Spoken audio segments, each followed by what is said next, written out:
Ciao, Juventus fans. Welcome back to the channel. Today, we've got a more centrally focused show. We're talking about the main situations when it comes to the Mercado. You know, it's heating up. You know, they're actually starting to pursue the main targets now instead of hearing rumors. Will a deal get done? We don't know. Hopefully, a deal will get done soon. We're looking left and right. We're seeing Milan grab players. We're seeing even Inter's got some players, you know, they're looking at and doing whatever they're doing. And we're just sitting here twiddling our thumbs, waiting for something to happen. As it goes, right now, the main focus of the story is going to be, obviously, it's going to be Manuel Locatelli, the situation with him. I know we've been talking about it a lot, but you know that's the main topic of interest when it comes to Juventus and the transfer market going on.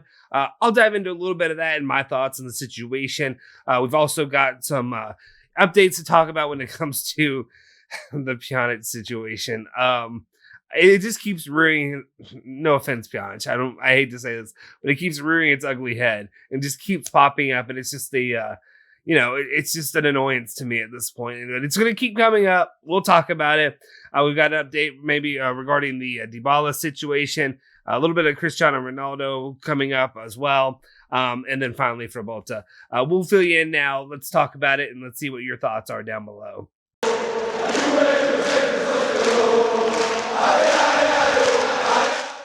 Ciao ragazzi, welcome back. You're in the Bianconeri zone. My name's Justin Sofro. Today is Saturday, July 17th, 2021.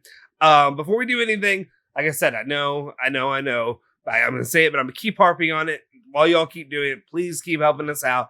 All you have to do is hit that like button, hit that subscribe button, and hit the bell notification as well, so that way you can get the video as late as it comes. But it's so important. It's imperative that you hit the like button and subscribe. It really makes a difference for this channel, and it will, it keeps the ability for us to keep bringing you news every day. We try to do it in a way that's like neat and compact, so that way it's all together, all right there. You can listen to it and go about your day after that, knowing what's going on with Juventus. So we'll go ahead and jump into this news. We'll talk about it now, what's going on. Like I said, I'm going to say it one more time, like, subscribe. And then what we have is the situation ongoing with Manuel Locatelli. It's really not focused on him. It's mainly focused on Carnevale and the Sassuolo and their desires, their needs, their issues going on with the club and trying to negotiate with them and Juventus. Here's what we've got. First off, we've got Romeo Agresti saying that Juve have put a Chiesa-style proposal on the table with an obligation to buy around 30 million euros. Sassuolo would like another formula and evaluation of about 40 million euros. The feeling remains positive, also because of the strong will of the player to move to Turin, even if at the moment there is a certain chance or there's a certain distance between the parties, both on the total amount and the formula. So that's a positive. Well, let's just read through these. So there's a main part that I really want to get to and talk about this when it comes to this. Sport Italia. Locatelli does not want to join Arsenal, and he is waiting for Juventus to close the deal. Good, great. I mean, we know this. I guess it's good as long as we're hearing that same news instead of hearing, Locatelli has now become open to Arsenal or something like that. Then we need to start worrying. That's the way I look at it, at least. Then we have Sky Italia saying that Juve's first offer was a 25 million euros plus 5 million bonus. Sassuolo want 40 million euros, an amount Arsenal is willing to pay. 25 plus 5 million bonuses seems kind of like a lowball offer to me. If that's true, I'm kind of annoyed with Juventus. I understand things are tight, things are tough. You also don't want to pour in a ton of money on somebody who could end up becoming an issue in the future. When we think about players like Ramsey and everything else that's been going on.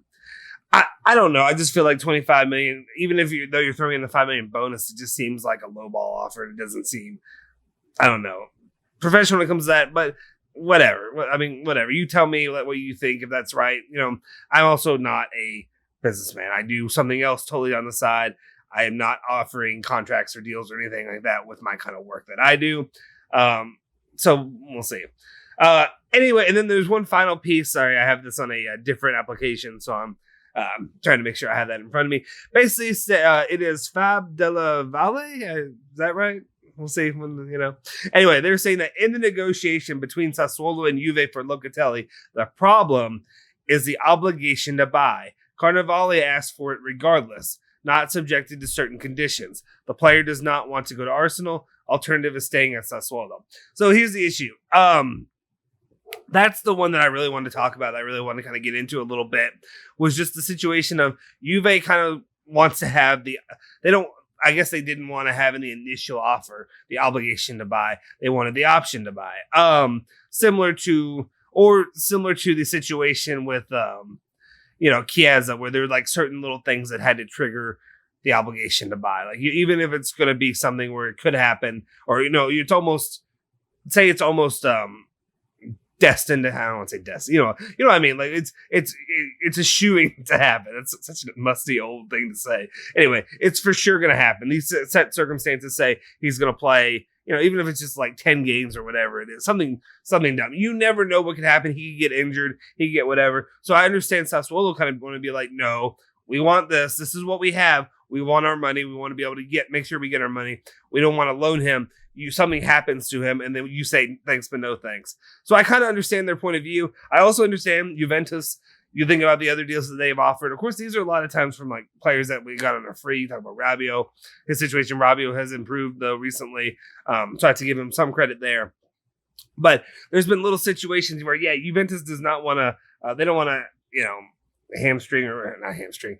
It was a ham tie, whatever the terminology I'm thinking of. I apologize.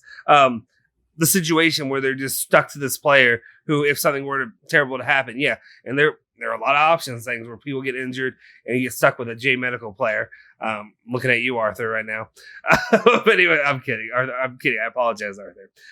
We'll see what happens with that. But my kind of feeling is like, you want this player, you want to get this done. Put the damn obligation in to buy it. Just be fine with it. Sign up with it. This is not exactly. I almost feel like this is less. Okay, this is a bit controversial when I say this. I don't want to say exactly because it's not. We don't have any proof really when I say this. I almost felt like Chiesa, them putting in the option to buy or the obligation that would be triggered with all these little things. I think a lot of people, especially you look at a lot of fans that were talking about Chiesa. When we're looking at other players that we were maybe more interested in before, Chiesa kind of had like a little bit of a stigma when he came in. A lot of people that weren't believers in Chiesa, obviously he's proven them wrong and proven what he can provide for the club. Sorry, I don't know why my beard's itchy right now. It's like right in my mustache area. Anyway, the whole situation with them with the the issue with Chiesa, they didn't really buy into Chiesa and what he could provide and all that. And I feel almost more likely that I feel like Locatelli is more of a proven commodity almost when it comes to not proven commodity as in like a goal scorer or anything like that, but like what he can provide in the midfield and what we've seen him do and how he's developed and how he's grown. I don't know. Maybe I'm wrong in that sentiment, but I'm kind of feeling like, at this point, at least as a fan, I'm like, this is your one target really that you're going after for this season. Yeah, maybe you'll get a couple other guys, but like you're really looking at like a 2 to 3 player market. Just get it done. I mean, I don't know. At this point, I don't understand. I do understand it, but I don't understand. Does that make sense? I'm thoroughly fence sitting on this topic is what I'm saying, because I understand where both of them are coming from. But at this point, it's like, if you want him, Sassuolo have a little bit more of the leverage right now than Juventus does. Juventus has good leverage because Locatelli wants them, but they can in the end just be like, no, sorry, and then he'll go back to Sassuolo, which would be disappointing, I think, for both sides. That's kind of my thoughts. Let me know what you think. If you think the obligation is, it's imperative that they don't have the obligation because they could end up with an issue, injury, whatever you have, that you think, no, this is smart. They need to ensure that they're not obligated to this player. Let me know in the comment section down below. Anyway, let's move on from that. But that's my main topic when it came to Locatelli in that situation. And then we have Nicolo Shiras reporting regarding Cristiano Ronaldo. He's saying that Juventus and Cristiano Ronaldo are set to discuss the contract extension until 2023. In the coming weeks, now the contract expires in 2022 currently, in which CR7 could spread his salary 31 million net on 2 years at 20 million a year. So that could be that. We talked about it a little bit. I don't really have a ton to say when it comes to the Cristiano situation right now. He's still getting his money, so it's not like he's giving Juventus a discount, but he's, offering a way to spread it out to make it a little bit more feasible for the club and help them a little bit, especially if we're looking at putting some money toward, Mercado or whatever it may be, or just other things that they've lost right now because of, the pandemic situation and all the stuff that's gone on with that. That's really, crippled some clubs when it comes monetarily. But that's about what I think of it. When it comes to Ronaldo, he's a guaranteed 25 to 30 goals a season. So I'm not going to be upset about having what I believe is the greatest, football player of all time stay with the club.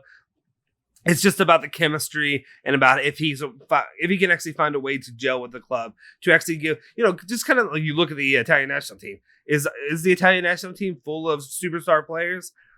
I don't know. You could argue certain ones are better or whatever. They've improved their stock, but I would argue that they're not, the peak of, European football or whatever it is right now. But at the same time, they have that chemistry. They gel. They work so well together. That's what I want to see from this club. That's why I think a lot of Juventus fans are okay with seeing him, Ronaldo departing, because they just want to see that kind of buy-in and that kind of build and that kind of, like, I guess it sounds cheesy, but like that brotherhood developed with Juventus that like the Italian national team was able to do. So that's my thoughts on it. My main point, I know I said that's my thoughts, and like I was wrapping it up, but my main point is just like, I want to see that buy-in. I want to see that chemistry really develop and see if they can become, an elite squad together with him in the rotation. Okay. And then we also have let's see, Nicolas Shearer. I think while we're on the topic of Nicolas Shearer, he also said, talking about Paulo Dybala, saying that scheduled within the end of July, a meeting between Juventus and Paulo Dybala's agent, Jorge Antun, is open. If I said it wrong too, again, I don't know which one's which half the time. Is it Jorge? Is it Jorge? Is it whatever? I know it depends what country you're from, so let me know. To open officially, actually, don't let me know. I don't care. I'm sorry. To open officially the talks to extend the contract until 2025 at $10 million a year plus add-ons. Hoya wants to stay at Juve and dreams to become the new captain in the next years. Also, we have Giovanni Albanese saying that a first face-to-face between Dybala and Allegri has already taken place, and the Argentine felt very appreciated and motivated by the coach. His agent is expected to intervene around the end of the month to discuss the renewal with good intentions. Again, I don't have a ton to add here. I'm excited and I'm happy to see him stay with the club, to see him, maybe rejuvenated. Yeah, I know. To stay with the club, and maybe we'll see a new Dybala, or maybe a Dybala, comparative to his 2019-2020 production rate with Allegri. I'm excited to see him going forward. Again, Dybala would be my option to stay of the players that we do have in our, striker room, or whatever you want to call it. And then let's see. Oh yes, okay. We got a couple more stories we're going to go over. And then we'll get you out of here. I thought this was going to be a slower news day. I guess I was wrong. Or at least, maybe it's not a slower news day, but I thought it would be a shorter video, honestly. But I'm long-winded. We know this. And then we have Miralem Pjanic with Gazzetta dello Sport. Not with Gazzetta dello Sport. Gazzetta dello Sport is reporting on Miralem Pjanic, the name that refuses to go away. They're saying that Juventus will make an attempt to bring in Pjanic this summer. Barca is willing to let him go, even by ending his contract. Juventus want to offer Ramsey in exchange if Barca is not willing to let Miralem go on a free.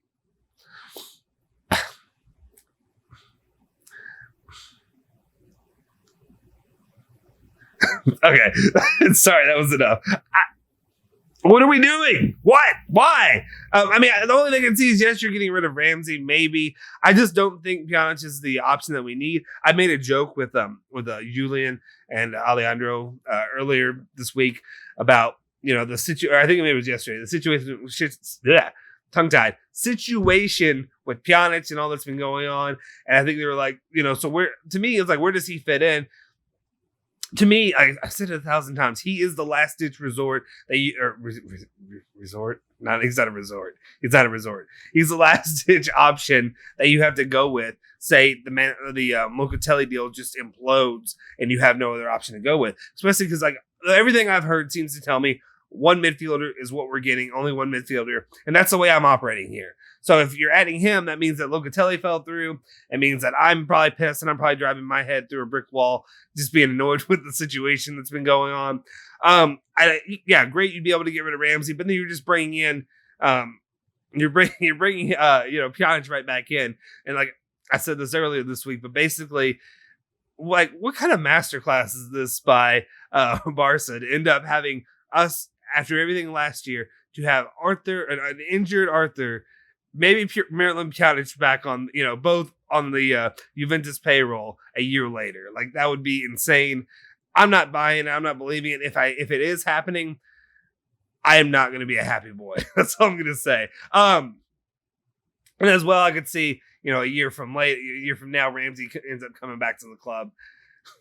Nothing would surprise me at this point with the way these guys operate. I was hoping that Cherubini would be a bit different with the way he operated and the way he got things done. I mean, he is a little bit different than Paratici, but instead we're just not getting anything done. And if anything, we're backtracking. So I'm not happy yet. I'm probably going to end up being wrong. I mean, I hope. Okay, let's just say this. I hope I end up being wrong. Sorry, I had to make a cut there. A little bit of technical difficulties with the situation. But basically, what I was saying was that I'm just not going to be happy with the situation. Or at least I'm not happy with the rumors that I'm currently hearing. Hopefully they aren't something that is serious going forward when it comes to the situation with Manuel Pjanic. Then we have a report. Tutto Mercato Web is saying that Frabotta, that Trabzonspor, I don't know. I know it's a Turkish team. I'll be honest. I don't know Turkish teams. I'll say that. Trabzonspor, whatever. Okay. Yeah, I mean, that was a very, whatever, the way I try to pronounce it, who knows.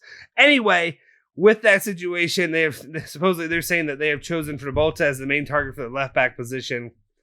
We'll see. I don't know if that's like an option that Juventus is really looking for, like to try to send him over there. I also don't know if the player personally would like to end up over there as well.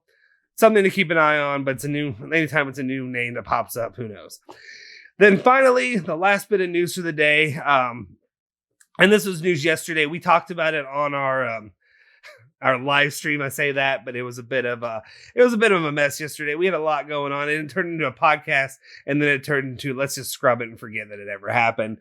These things happen when you're starting up, obviously. Things become a mess. But either way, we appreciate all of you that tuned in and that checked us out, even if it was a short amount of time. I understand maybe not sticking around because of the situation and the way it was working out. We appreciate all you checking in. Please check in when we do have our live streams. We're excited about what we can bring with the live streams. We want to build these up to be something serious, because what we want to do with it is to really have your involvement in that kind of communication. And it opens up better a platform for us to talk with you. There's only so many messages I can respond to, and tweets or whatever it is that we can respond to in a day.